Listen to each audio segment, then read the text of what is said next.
Halo, nama saya Ade Priadi. Saya dari kelas PTKF. Di sini saya akan mempresentasikan tugas dari mata kuliah pengantar elektronik, yaitu e-commerce dan bisnis. Yang akan saya bahas di sini yang pertama e-commerce, baru yang kedua e-bisnis, yang ketiga dampak positif dan negatif, yang keempat perbedaan e-commerce dan e-bisnis. E-commerce. Yang pertama, sejarah e-commerce. Istilah perdagangan elektronik telah berubah sejalan dengan waktu.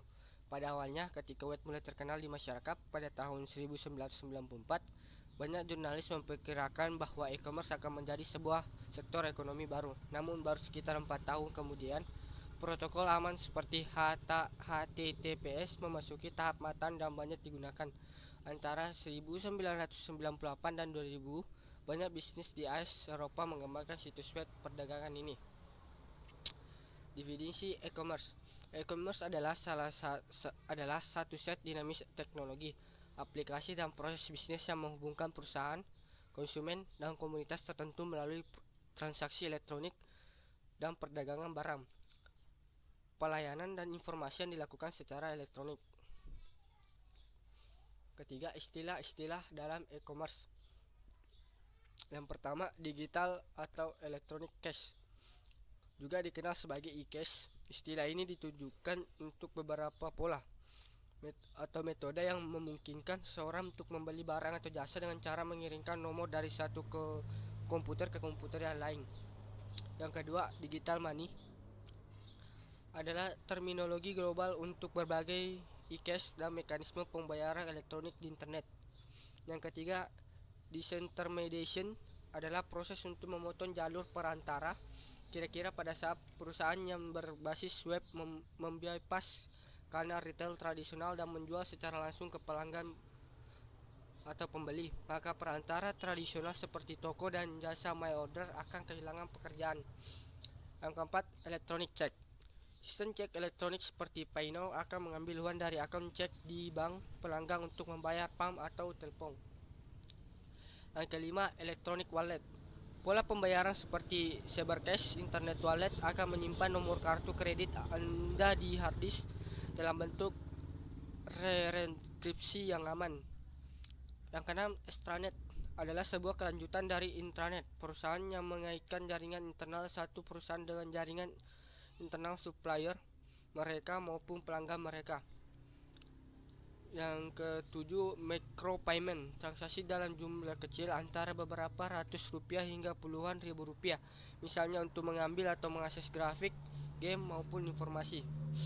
Yang keempat, ruang lingkup e-commerce. Yang pertama, teknologi. Kontributor terbesar yang memungkinkan terjadinya e-commerce adalah teknologi informasi. Dalam hal ini, perkembangan pesat teknologi komputer dan telekomunikasi. Yang kedua, marketing dan new consumer process. Dari segi pemasaran, e-commerce sering dilihat sebagai sebuah kanal atau cara baru untuk berhubungan dengan pelanggan. Melalui e-commerce, jangkauan sebuah perusahaan menjadi semakin luas karena yang bersangkutan dapat memasarkan produk dan jasanya ke seluruh dunia tanpa memperhatikan batasan-batasan geografis. Yang ketiga, electronic linkage. Dengan adanya e-commerce, maka dua buah visi dapat bekerja sama secara efisien melalui pertukaran data elektronik. Demikian juga antara dua buah kelompok berbeda, seperti misalnya antara kantor pemerintah dengan masyarakatnya, atau mungkin antara pelanggan dengan perusahaan-perusahaan tertentu. Yang keempat, service infrastruktur. Katakanlah jasa dari institusi keuangan untuk menawarkan cara pembayaran secara elektronik. Jasa dari vendor aplikasi yang menawarkan cara melakukan transaksi secara aman. Jasa dari ISP yang menawarkan cara mengakses internet dengan cepat dan murah. Jasa perusahaan hosting yang menawarkan perangkat penyimpanan data maupun situs perusahaan yang bersangkutan, dan lain-lain. Yang kelima, legal, privasi, dan public policy.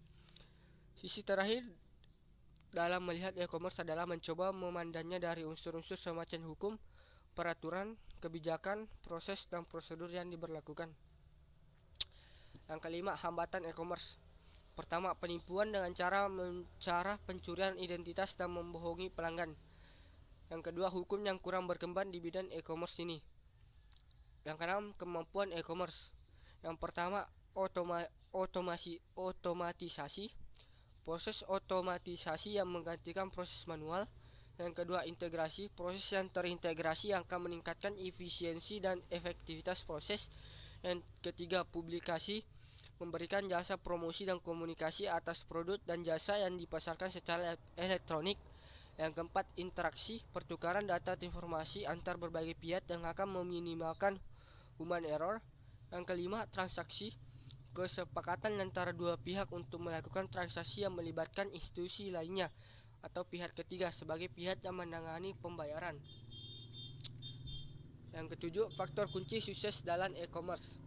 Yang pertama, dalam banyak kasus, sebuah perusahaan e-commerce bisa bertahan tidak hanya mengandalkan kekuatan produk saja, tapi dengan adanya tim manajemen yang handal, pengiriman yang tepat waktu, pelayanan yang bagus, struktur organisasi bisnis yang baik, jaringan infrastruktur keamanan, desain situs web yang bagus. Beberapa faktor yang termasuk: yang kedua, menyediakan harga kompetitif. Yang ketiga, menyediakan jasa pembelian yang tanggap, cepat, dan ramah. Yang keempat, menyediakan informasi barang dan jasa yang lengkap dan jelas. Yang kelima, menyediakan banyak bonus seperti kupon, penawaran istimewa, dan diskon. Yang keenam, memberikan perhatian khusus seperti usulan pembelian.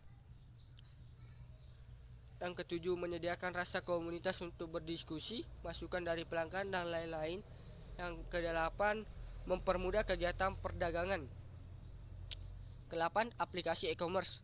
Beberapa aplikasi umum yang berhubungan dengan e-commerce adalah: yang pertama, email dan messaging. Yang kedua, content management system. Yang ketiga, dokumen, spreadsheet, database. Yang keempat, akunting dan sistem keuangan. Yang kelima, informasi pengiriman dan pemesanan.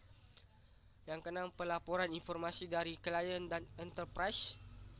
Yang ketujuh, sistem pembayaran domestik dan internasional. Ke-8, news group. Yang ke-9, online shopping. Yang ke-10, conferencing. Dan yang ke-11, online banking. Yang ke-9, Undang-Undang E-commerce. Pasal 1 UU PK 1999 mengatur mengenai perlindungan konsumen. Namun pada kenyataannya UU PK 1999 belum sepenuhnya mengatur mengenai transaksi elektronik. Hanya beberapa pasal saja yang dapat dipergunakan dalam transaksi elektronik.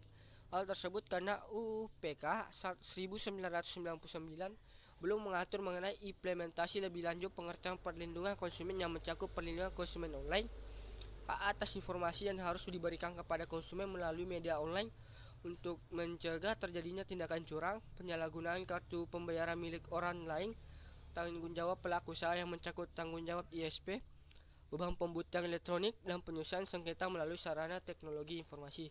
Dalam penyelesaian masalah yang menyangkut dengan penyelesaian sengketa dalam kasus-kasus di Indonesia, dikenal dua forum, yaitu litigasi dan non-litigasi. B. E-bisnis. Yang pertama, sejarah e-bisnis. Perkembangan teknologi komputer dan telekomunikasi yang sangat pesat dewasa ini telah mengakibatkan terjadinya revolusi di dunia perdagangan dan industri. Syarat utama yang harus dipenuhi oleh sebuah perusahaan yang ingin mengimplementasikan konsep e-bisnis adalah bahwa manajemen perusahaan benar-benar memahami filosofi dasar dari konsep e-bisnis, bukan sekedar ikut-ikutan atau latar belakang. Beberapa pakar e-bisnis menyebut fenomena dipergunakannya homepage dan database statis pada tahap awal pengembangan awal e-bisnis ini dengan istilah browseware. Sementara sejumlah praktisi manajemen menganggap bahwa sebuah perusahaan telah benar-benar menerapkan konsep e-bisnis jika sebagian besar proses bisnis dan sumber daya informasinya telah disignifikan dan dikelola dengan menggunakan beragam teknologi informasi, terutama internet. Definisi e-bisnis. E-bisnis adalah kegiatan bisnis yang dilakukan secara otomatis dan semi-otomatis dengan menggunakan sistem informasi komputer. Istilah yang pertama kali diperkenalkan oleh Lou Gerstner, seorang CEO perusahaan IBM ini, sekarang merupakan bentuk kegiatan bisnis yang dilakukan dengan menggunakan teknologi internet. E-bisnis memberi kemungkinan untuk pertukaran data di antara satu perusahaan dengan perusahaan lain, baik lewat web, internet, intranet, extranet, atau kombinasi di antaranya. Ketiga, manfaat e-bisnis.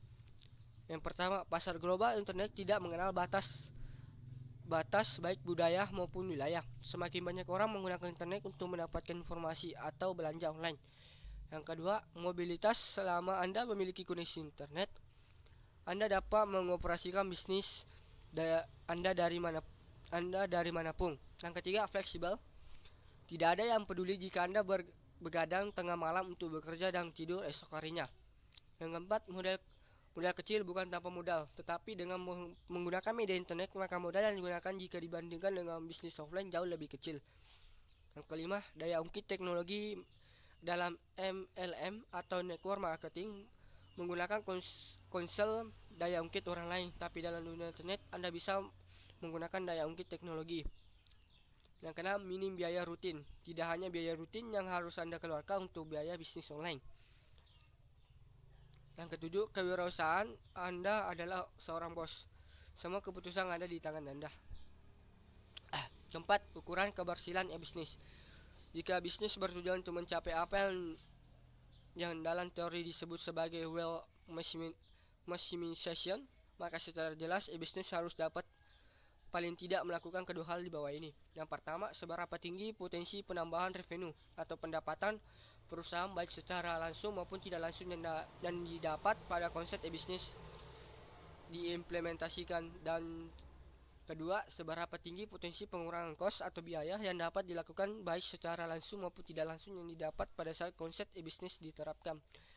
Kedua hal tersebut adalah hal minimum yang harus dideliver oleh bisnis kepada perusahaan agar dapat secara nyata meningkatkan tingkat profitabilitasnya. Yang kelima, aplikasi bisnis.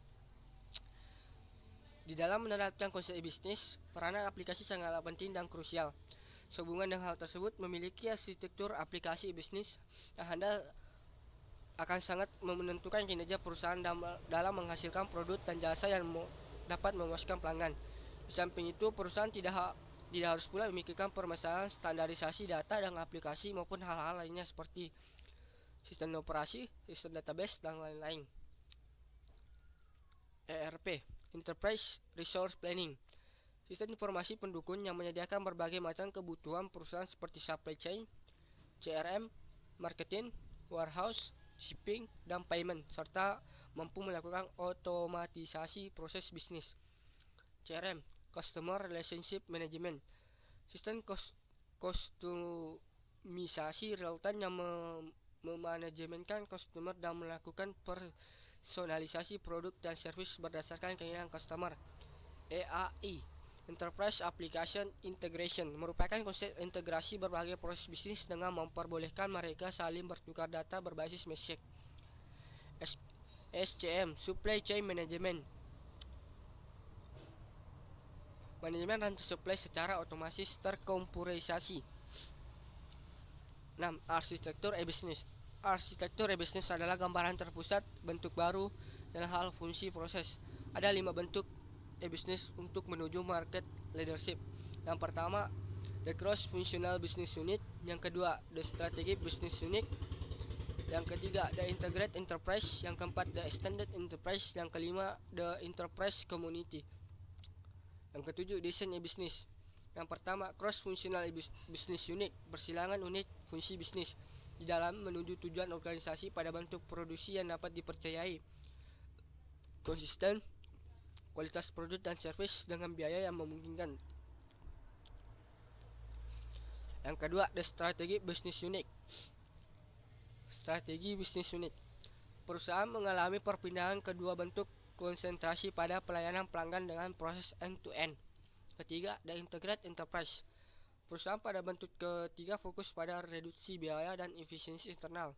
Yang keempat, the extended enterprise, peningkatan perusahaan dengan melakukan sebuah multi-enterprise supply chain dengan berbagai infrastruktur informasi, menentukan integrasi rantai supply lebih efektif, outsourcing dan solusi self-service untuk kebutuhan internal maupun eksternal pemakai. Yang kelima, the inter-enterprise community, fokus pada pemimpin penjualan. 8 kuadran dalam e-bisnis. E-bisnis bukan lagi merupakan jual beli melalui jaringan internet, namun merupakan proses bisnis perusahaan yang dilakukan melalui jaringan internet. Dalam e-bisnis, Bukan hanya pembelian dan penjualan barang dan jasa saja, tetapi juga melayani pelanggan, berkolaborasi dengan mitra bisnis, mengadakan e-learning, dan melakukan transaksi elektronik di dalam suatu organisasi. Ada 9 kuadran yang merupakan segmentasi pasar dari e-bisnis, antara lain C2C, C2B, C2G, B2B, B2C, B2G, G2G, G2B, dan G2C. 9 faktor-faktor penyebab kegagalan e-bisnis. Yang pertama, tidak ada komitmen yang utuh dari manajemen. Yang kedua, penerapan bisnis tidak diikuti proses change management. Yang ketiga, tidak profesionalnya vendor teknologi informasi yang menjadi mitra bisnis. Yang keempat, buruknya infrastruktur komunikasi. Yang kelima, tidak selarasnya strategi TI dengan strategi perusahaan. Yang keenam, adanya masalah keamanan dalam bertransaksi. Yang ketujuh, kurangnya dukungan finansial. Yang kedelapan, belum adanya peraturan yang mendukung dan melindungi pihak-pihak yang bertransaksi atau cyber law. Yang kesembilan, menggunakan target jangka pendek sebagai pijakan investasi e-bisnis. C. Dampak positif dan negatif. 1. Dampak positif e-commerce dan e-bisnis. Yang pertama, revenue stream atau aliran pendapatan baru yang mungkin lebih menjanjikan yang tidak bisa ditemui di sistem transaksi tradisional. Yang kedua, dapat meningkatkan market exposure atau pangsa pasar. Yang ketiga, menurunkan biaya operasional atau operating cost. Yang keempat, melebarkan jangkauan atau global reach. Yang kelima, meningkatkan customer loyalty. Yang keenam, meningkatkan supplier management. Yang ketujuh, memperpendek waktu produksi. Yang kedelapan, meningkatkan value chain atau mata rantai pendapatan. Yang kedua, dampak negatif e-commerce dan e-bisnis. Yang pertama, kehilangan segi finansial secara langsung karena kecurangan. Seorang penipu mentransfer uang dari rekening satu ke rekening lainnya, atau dia telah mengganti semua data finansial yang ada. Yang kedua, pencurian informasi rahasia yang berharga. Gangguan yang timbul bisa menyikap semua informasi rahasia tersebut kepada pihak-pihak yang tidak berhak dan dapat mengakibatkan kerugian yang besar bagi si korban. Yang ketiga, kehilangan kesempatan bisnis karena gangguan pelayanan. Kesalahan ini bersifat kesalahan non-teknis seperti aliran listrik tiba-tiba padam. Yang keempat, penggunaan akses ke sumber oleh pihak yang tidak berhak. Misalkan seorang hacker yang berhasil membobol sebuah sistem perbankan. Setelah itu dia memindahkan sejumlah rekening orang lain ke rekeningnya sendiri. Kelima, kehilangan kepercayaan dari konsumen. Ini karena berbagai macam faktor seperti usaha yang dilakukan dengan sengaja oleh pihak lain yang berusaha menjatuhkan reputasi perusahaan tersebut. Yang keenam, kerugian yang tidak terduga disebabkan oleh gangguan yang dilakukan dengan sengaja. Ketidakjujuran, praktik bisnis yang tidak benar, kesalahan faktor manusia atau kesalahan sistem elektronik. D. Perbedaan e-commerce dan e-bisnis. Elektronik bisnis atau e-bisnis adalah suatu proses bisnis yang berhubungan dengan sistem informasi. Dalam praktiknya, e-bisnis lebih berfokus pada strategi dengan fungsi yang menggunakan kemampuan elektronik, sedangkan e-commerce adalah satu kumpulan dari keseluruhan strategi e-bisnis. Sekian dari saya, terima kasih.